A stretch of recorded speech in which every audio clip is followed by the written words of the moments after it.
before we get started, are there any topics of interest that you would like to pursue?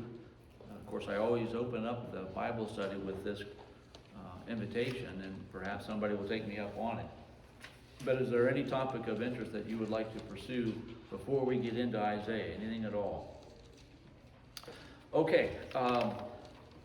Do you have the handout that I gave, I think it was last week, or maybe it was 2 weeks ago, which is really nothing more than, on the back side right here, Isaiah 14 through 20.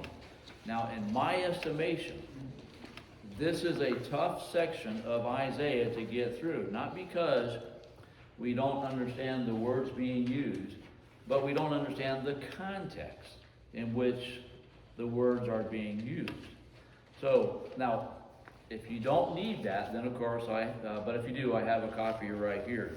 But as you open up your Bible to Isaiah chapter 16, the next thing I want you to do, assuming you have maps, open up your Bible to the maps in the back.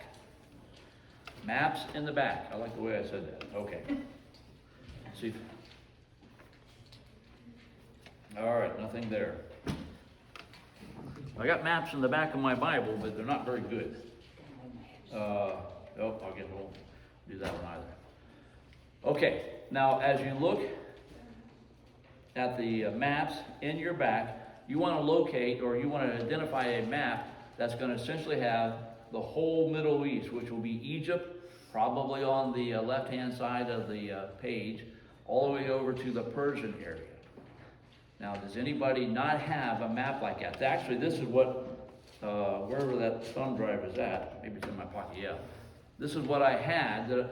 Okay, that's what I was going to put on the screen, but so don't have that. But as you look at that map, you want to keep that, your finger there or what have you, because we're going to give some attention to it. Now, what I described in the afternoon class with regard to an image, try to look at that map. You'll see Egypt on one side. Then you'll see the Persian Empire, which will be Assyria, on the other side. Right there in the middle, almost as a pathway, you have Israel. So Egypt was a force to be reckoned with.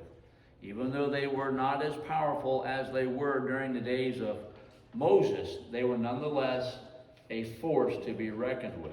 Assyria was a force, even a greater force, to be reckoned with, because Isaiah gave attention to Assyria far more than he did Israel, or rather far more than he did Egypt. Well, here in chapters 14 all the way through 20, even though we're going to be in chapter 16 at the very end of it, in chapters 14 through 20, you have Israel right in the middle of this conglomeration of significant military presence. Then you have neighboring communities, Moab, for instance, Damascus, for instance, and they will be not quite city-states, but something corresponding to city-states. Now, the city-state is really, Athens is a city, may not be a city by our definition, but we'll call it a city. Athens is a city with a king, and it had a military force. We might call it a militia, but they had something like that to ward off any threats that would come in their direction. So you would have Athens, you would have Gallipolis, you would have Jackson, all city-states. Well, there in Israel, where Israel's at, you didn't have really city-states, but you had forces of a much lower level there that actually threatened Israel. All right, so with that in mind, Daniel, I've got a slide. Would you put that one slide on the whatever that thing is right there, wall? It's just one slide. It's just a map of the Middle East. Thank you. Cool. So that's what you have. First off, does that make any sense? And as he puts the map up on the wall, and hopefully that will make better sense. But does that make any sense? It gives you a picture of what it is we're going to be giving attention to here in chapter 16. Any observations or questions on that to this point? Anything at all? All right. So there we will get, Lord will, and I anticipate we will get through chapter 19 relatively quick, perhaps even in chapter 20. Chapter 20 is not very large at all, so we should be able to traverse at least 3 chapters today, maybe even 4 chapters. So as you look at Isaiah chapter 16, you'll take note right here. Chapter 15 and chapter 16 is the Lord giving attention to Moab, or Moab, depending on how you want to pronounce it. And they were not a military force to be reckoned with, but they were a threat. And so when you see Moab on the screen, which will be simply to the right of Israel across the Jordan River, you'll, what do I want to say? Be mindful of the fact that when Israel was threatened, people were going to be scattered because people were going to run for their lives. And so they would naturally go to the closest environment where they would feel some safety, and Moab across the river would have been one of those places. And the Lord gave attention here in chapter 16, verses 3 and 4 in particular, that if you're not mindful, Moab, of how you're handling the Israelites, well, I'm going to be mindful of you. How well? Yeah, there you go. You can see Moab right over there. Even though it's the letters are uppercase, it's not very big at all as far as a military force. So Egypt over there on the lower left, Assyria. Now, just looking at that map, Assyria is the empire that's a significant threat to the whole region of the Middle East, even going into Europe. Asia Minor would be what we know to be Turkey today. So Assyria actually was overcome by Babylon. See where it says Chaldea? Well, Babylon is right there. Babylon overcame Assyria, and then it wasn't long after that the Medo-Persian Empire, which is essentially a fusion of Assyria, they in turn overcame Babylon. So a map like this, when we get to the book of Daniel on Wednesday evening, will perhaps be helpful. So you have Assyria, who is the force to be reckoned with. You have Babylon, who will be a force to be reckoned with, but not at this point in time in Isaiah 16. And then you will have the Medes and Persians, roughly speaking, about 536 BC. All right, so keep that map up there, please. That'll be the only thing that we'll look at. So all right, you look at that map. Does that make sense as we begin our reading here in chapter 16 and the last 2 verses of chapter 16? Anything at all? Make sure I overlook no one. Excuse me. All right, to read this way, and I'll read the last 2 verses of chapter 16. This is the word which the Lord has spoken concerning Moab since that time. But now the Lord has spoken, saying, within 3 years, as the years of a hired man, the glory of Moab will be despised with all the great multitude, and the remnant will be very small and feeble. So the Lord is saying to Moab, you have been a threat to Israel. You have been a threat to the people. And so the Lord is going to give attention to Moab. And what he is saying in chapter 15 and chapter 16 is that you're going to be decimated. You're going to be decimated, and you're going to have few that will survive that. And this will be within a period of 3 years. So that's what we have as we go into chapter 17. Now, as you'll take note there in chapter 17 and verse 1, you'll take note that Damascus is the one the Lord is giving attention to, and you can see Damascus right up there underneath Syria. Damascus, I think, you'll have to correct me on this. Somebody may have to check me out on this. I think Damascus is the world's oldest city. Is it? Okay. Continuously inhabited, yes. Yeah, maybe that's how. So Damascus has been around for a long time, and so they took exception to Israel, not only simply because Israel was a latecomer, but because Israel was a threat to them when David was king over Israel. All right, that begins chapter 17 and verse 1. Anybody have any observations to this point? Anything at all? All right, Rick, would you feel like reading? Sure. Would you read chapter 17 and the first 3 verses, please? Okay, the word against Damascus. Behold, Damascus will cease from being a city. It will be ruinous heap. The cities of Arthur are forsaken. They will be for the flocks which lie down, and no one will make them afraid. The fortress also will cease from Ephraim, the kingdom from Damascus, the remnant of Syria. They will be as the glory of the children of Israel, says the Lord of hosts. Okay, now, as you look at those three verses, it may be that you don't really get a sense of what's being said. Look at Damascus right there. Now, as you look at Damascus, you'll go right immediately over there to the left, and you'll see, of course, Sidon and Tyre and Caesarea and Jerusalem. But up north of Jerusalem would be the area of Samaria, which would be the northern kingdoms. Ephraim, or Ephraim, depending on how you want to pronounce it, actually is a word that represents the northern kingdom of Israel, the 10 tribes. And so Damascus and Ephraim happen to be confederates. They are confederation, and they are threatening Jerusalem. Yes, sir, Brent. No, Damascus in the New Testament, they're Samaria's capital. Wasn't that their capital city? Samaria would have been in Israel proper. But Okay. the Samaritans, didn't they revive Damascus? The Samaritans, Yes. they actually had as far as reviving Damascus, nothing that I'm aware of. I thought that was their chief city, but Now, Samaria would have been their chief city. Remember there in John chapter 4, when Jesus was walking, he went through the area of Samaria, which was unusual for an Orthodox Jew, which would have been directly north of Jerusalem. Am I getting close to what it is you're giving attention I to? thought that was their, but I could think of something else. Yeah, Damascus was not Israelite at all. They were Arabians. Okay, so as you think, so Damascus is confederate with Ephraim, or the northern tribes. And they piled on, when opportunity was theirs, Jerusalem, or Judah. And by this time in the history of Isaiah chapter 17, Israel is on the verge of being overcome by Assyria. Judah/Jerusalem has about 130 years left before they are overcome by Assyria. And actually, it's not even Assyria, it's by Babylon. So as you look there in the first three verses of chapter 17, you'll take note that the Lord is speaking against Damascus, just as he did of Moab in chapter 15 and 16, he does over here in chapter 17. And you'll take note right here, look at verse 3, the fortress also will cease from Ephraim, or Ephraim. In other words, Damascus would use Israel as a fortress, and the Lord says, I'm against you both, and you don't stand a chance. And that's what that boils down to. Any questions on that, or observations, anything at all? It was Syria's capital, my bad. Okay. Yeah, Sue, yeah.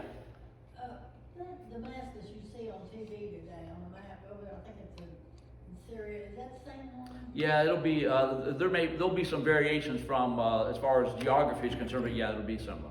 It'll be similar, yeah. Matter of fact, when Saul, at the time of his conversion, he went to Damascus, to a street called Straight. It was a prominent location during the time Paul, and even during the time of Isaiah. Okay, any other questions or observations, anything at all? All right, so that takes us to verse 4. Verses 4 down through verse 6. Gene, you feel like reading? Okay. Yeah, please.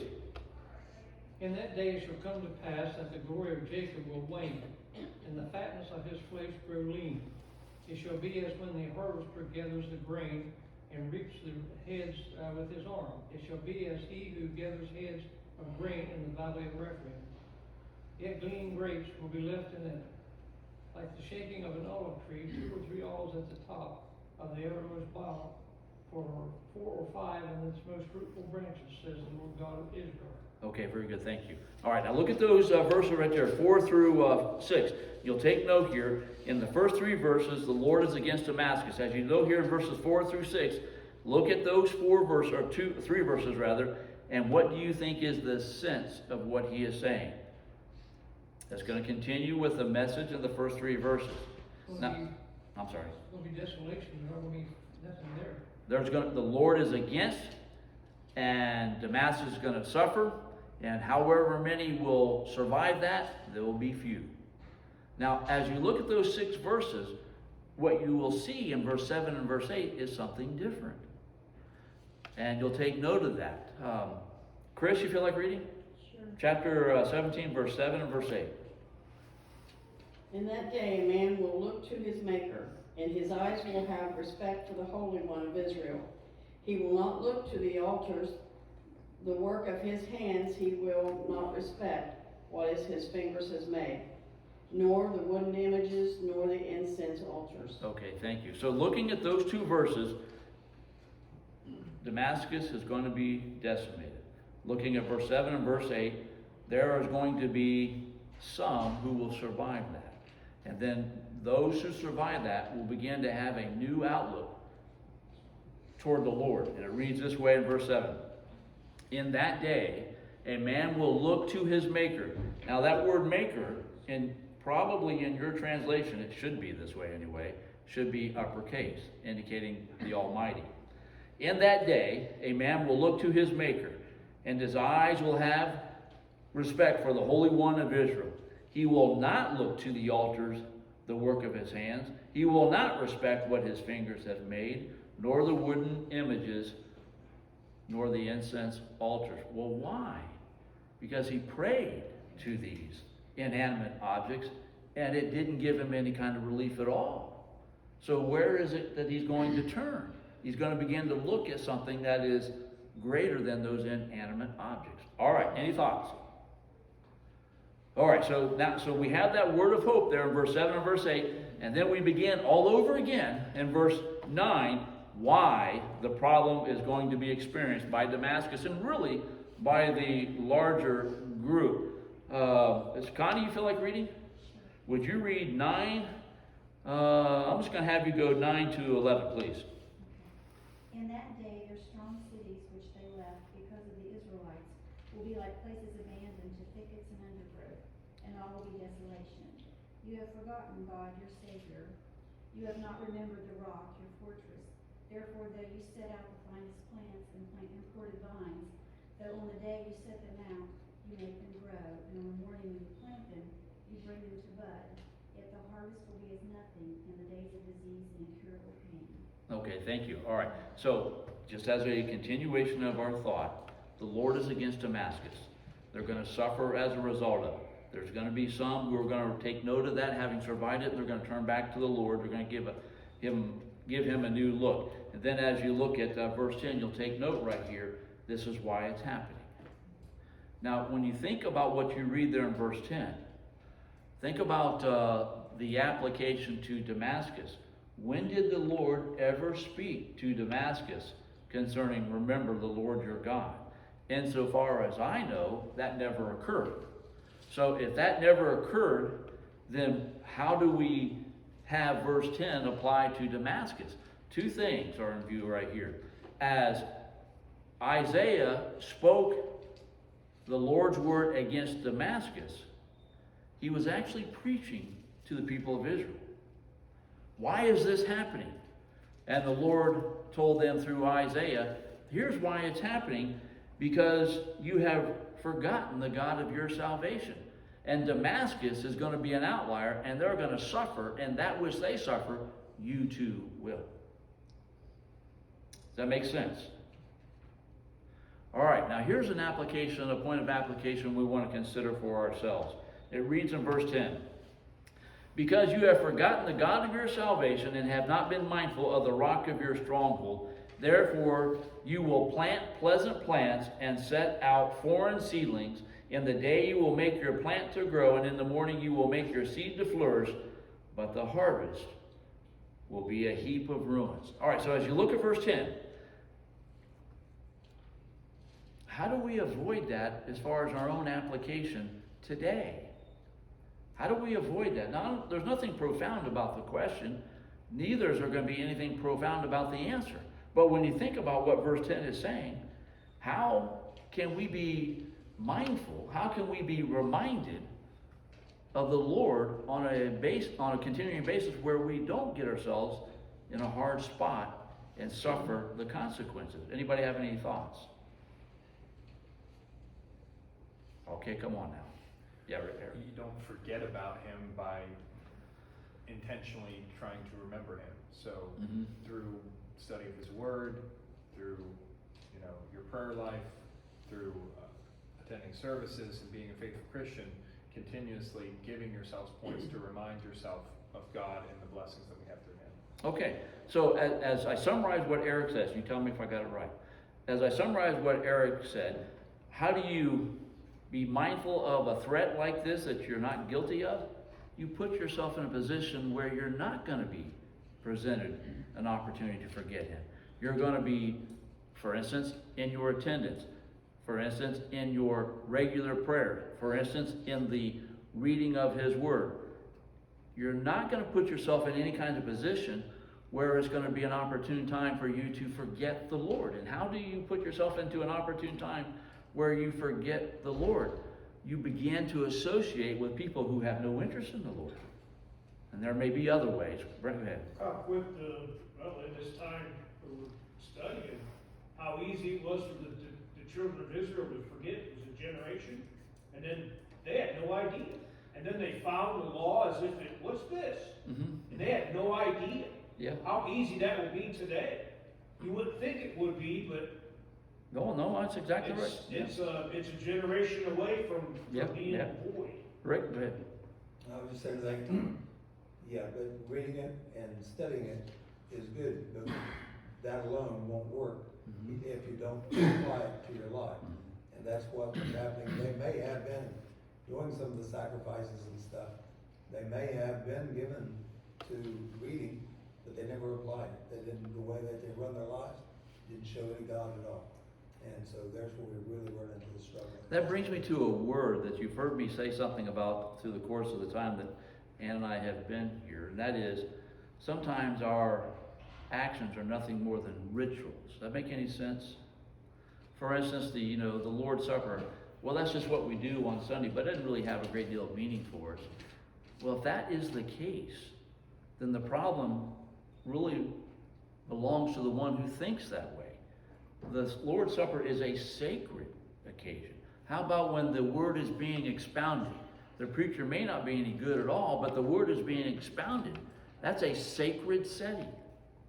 How about when prayers are being offered by one who is standing in the presence of the congregation? You get the point.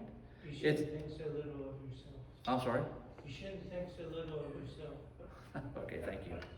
So as you think about what it is, the idea is services can become a ritual. Well, that's what we do on Sunday. Well, is that the way we should approach it? How about that's what I want to do every first day of the week? All right, any other thoughts? Anything at all? Make sure I overlook no one. Okay, so you'll take note right here in Isaiah chapter 17 and verses 10 and 11, as Connie had read for us. This is why this is all happening. Okay, Ann, you feel like reading? Sure. Would you read the last 3 verses of the chapter, please? Woe to the multitude of many people who make a noise like the roar of the seas, and to the rushing of nations, that make a rushing like the rushing of mighty waters. The nation will rush like the rushing of many waters, but God will rebuke them, and they will flee far away, and be chased like the chaff of the mountains before the wind, like a rolling thing before the whirlwind. Then behold, at eventide trouble, and before the morning he is no more. This is the portion of those who plunder us, and the lot of those who rob us. Okay, thank you. Now look up here at verse 12, or rather verse 13. The nations will rush like the rushing of many waters. Now I interpret that as you look at 12 and the first part of 13, the nations will rally. Now perhaps you might look at it a little bit differently, but the nations will rally, but you'll take note right there in the middle of verse 13. Guess who will oppose? But God. But God will rebuke them, and they will flee far away. The people will rally to try to defend their homeland, to try to defend whatever it is they're going to defend, but the Lord will be against them. And when the Lord is against you, you have no chance. Zero. None. You have no chance. And it's easy for us to forget that. When the Lord's against you, you have none. Rick, go ahead. Yeah, I was just thinking, back at that time, when they had a war, multitudes was to their greatest advantage. Yeah. Because when they seen the multitudes, they heard the noise that they made, it brought fear to the enemy. Mm-hmm. And so, in this case, they were gonna make their noise, it was gonna bring some fear, but God was against them, they were gonna lose. That's right. All right. Jared, you have something? Go ahead. Yes, in Sodom and Gomorrah, peradventure went down 5 each time, but did it go down to 1? No. The point there in Genesis chapter 18 was simply this. Abraham appealed to the Lord. If there are 50 righteous in Sodom, or really even the cities of the plain. If there are 50 righteous, will you destroy? And the Lord said to Abraham at that time, no, I will not destroy. And it goes all the way down to 10. Now, the point is not so much the number, as much as it is the Lord said he would not destroy them if there was this many righteous in there. The fact is, he did destroy them, indicating that there were not that many righteous people in there. But the ones who were righteous, he got out. But it wouldn't necessarily be that way today, would it? Not as far as we're aware, but that's not to say that But there's more than 10 here, so. the number is not so much the importance, as much as to make the point to Abraham that if I find 10, I will spare. There were not 10. Okay, any other questions or observations, anything at all? Yeah, Erica. I might sneeze, but just roll with that. Is 14, I was reading in my study before, and it was talking about 14 kind of either alluding or just an example of 2 Kings 19 in Sennacherib. It's like, that's how the angel of the Lord came, at evening time they were mighty, and by morning they were no more. Is that what it's alluding to, or is that just an example of, like, is that the comparison? It would be a comparison. It wouldn't be so much an example, because there in 2 Kings, it would be while Sennacherib came through and he decimated all of the forces that were thrust against him, it wasn't so much that Damascus had been given any kind of attention at all. But can it fit? It can, but it doesn't seem from Isaiah 17 that is a necessary fit. Does that make sense? It can certainly be applicable, but the word necessary, even though you didn't use that word, doesn't come to me. Does that make sense? All right. Does that get close to what you're giving attention? Yeah, I didn't know if Yeah. it was talking about that specifically, or just talking about just the swiftness of God. Surely. In just Surely. a comparison. Yeah, in that regard, yeah. Okay, any other questions? All right, now that gives you Damascus in Isaiah 17. Now we're going to get into chapter 18. Now, chapter 18 is a perplexing chapter from the vantage point of,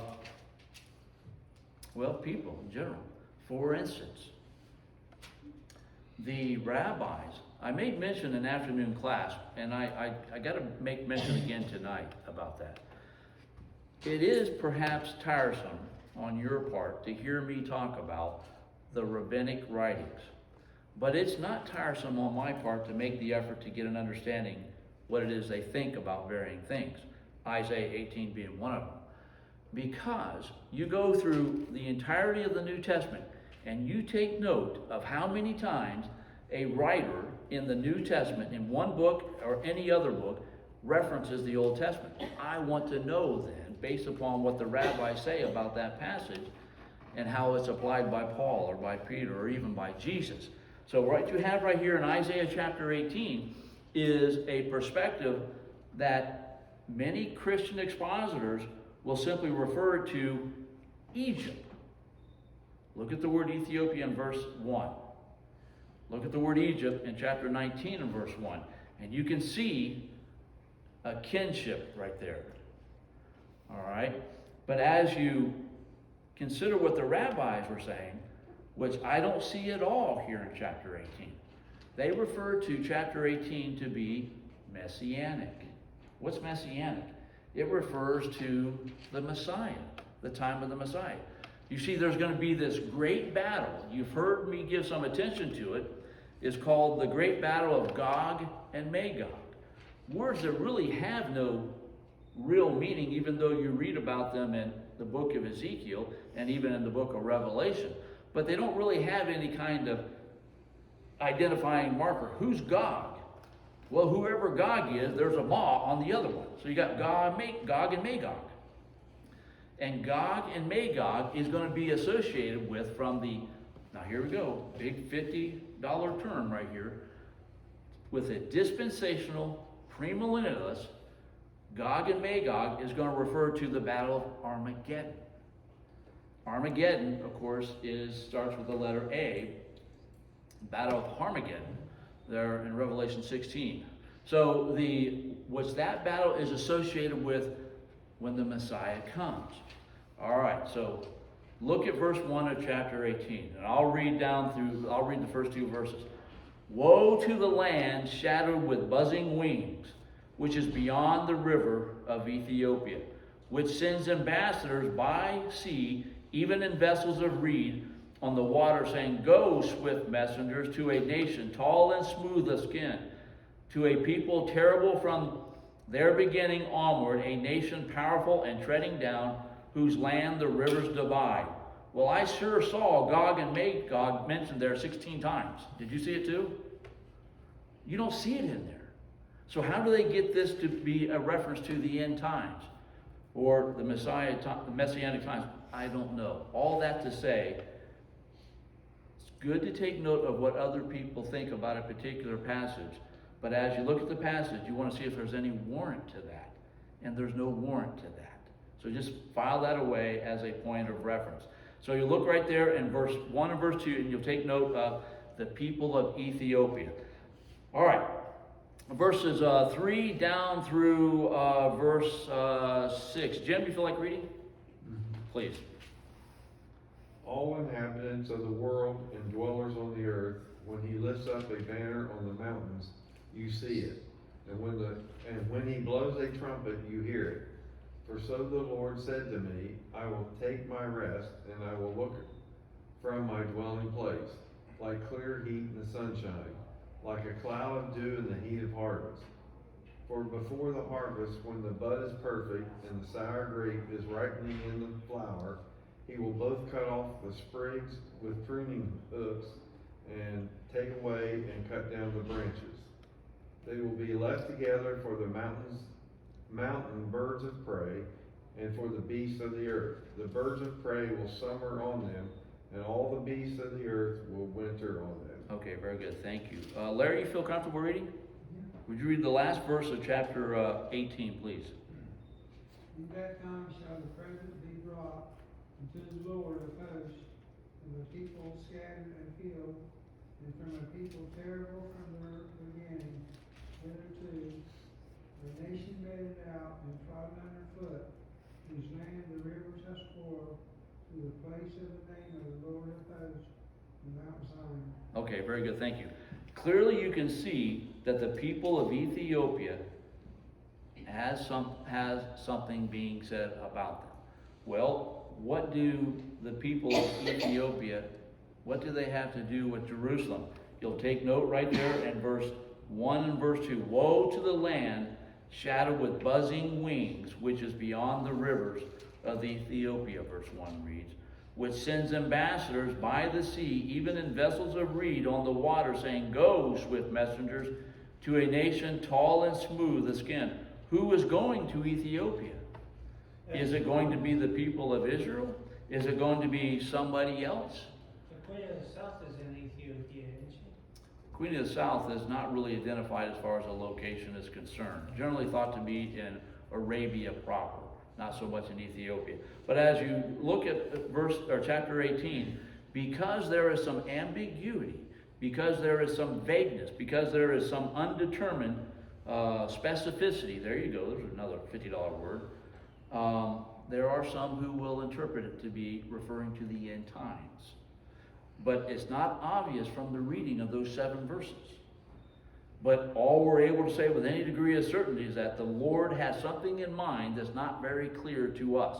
So that would be Ron Thomas, so I interpret Ethiopia to be in relationship to chapter 19, which will be Egypt. All right, anybody have any questions or observations, anything at all? Make sure I overlook no one. Okay, Judy, you feel like reading? Sure. Would you read, I want to give you more than one verse. Not too many more. How about verses 1 through 3 of chapter 19, please? The burden of Egypt, behold, the Lord rideth upon a swift cloud, and shall come into Egypt. The idols of Egypt shall be moved at his presence, and the heart of Egypt shall melt in the midst of it. And I shall set the Egyptians against the Egyptians, and they shall fight every one against his brother, and every one against his neighbor, city against city, kingdom against kingdom. And the spirit of Egypt shall fail in the midst thereof, and I will destroy the counsel thereof, and they shall seek to the idols, and to the charmers, and to them that have familiar spirits, and to the wizards.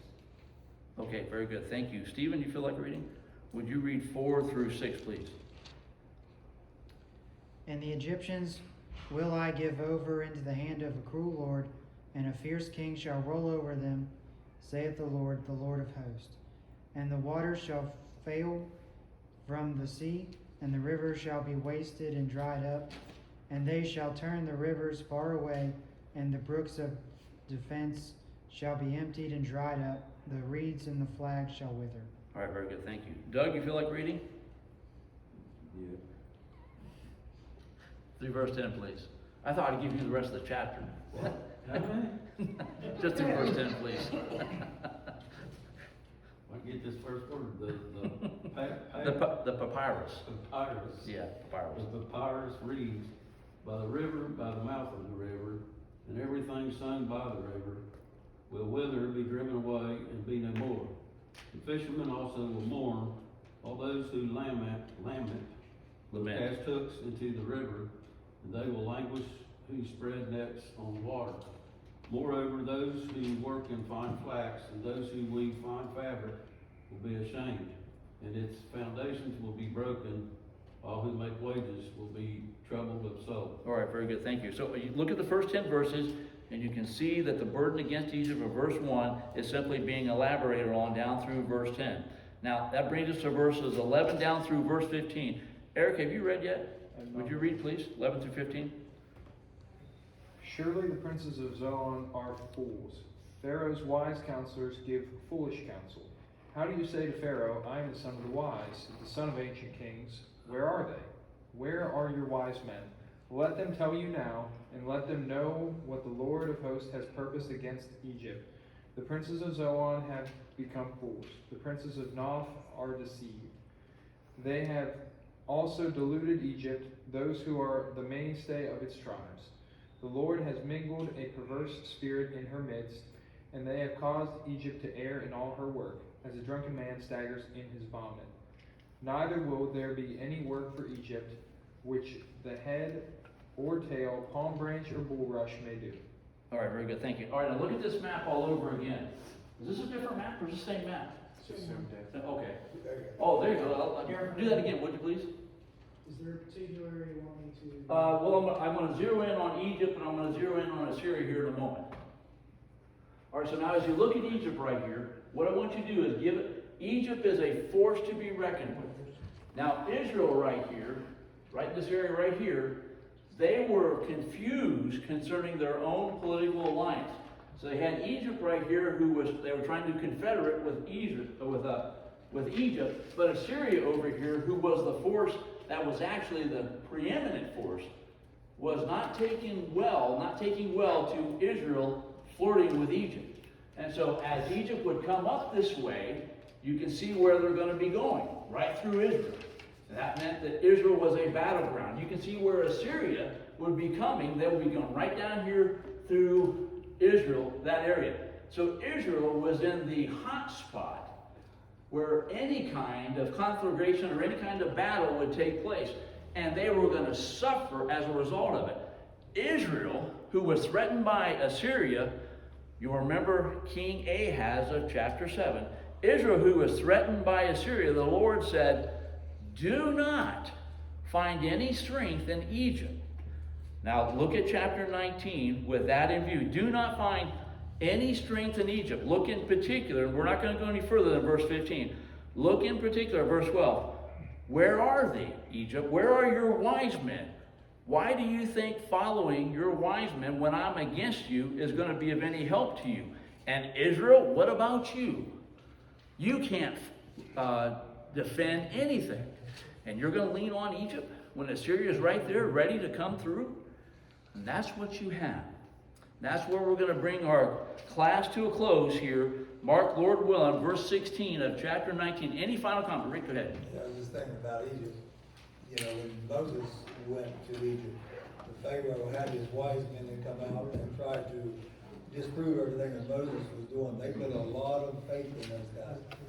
Egypt at that time was a very strong nation. It had been when Moses was raised, you know, when he was born and then, you know, was there, and Joseph, all of them, that was a very strong nation. Yeah, it It was. looked undefeatable. Moses was afraid he'd run. Yeah. So, you know, it's, if we lived during that time and we had seen it, I mean, we're even amazed today at what they had, the pyramids and stuff. How did they build it? We don't know.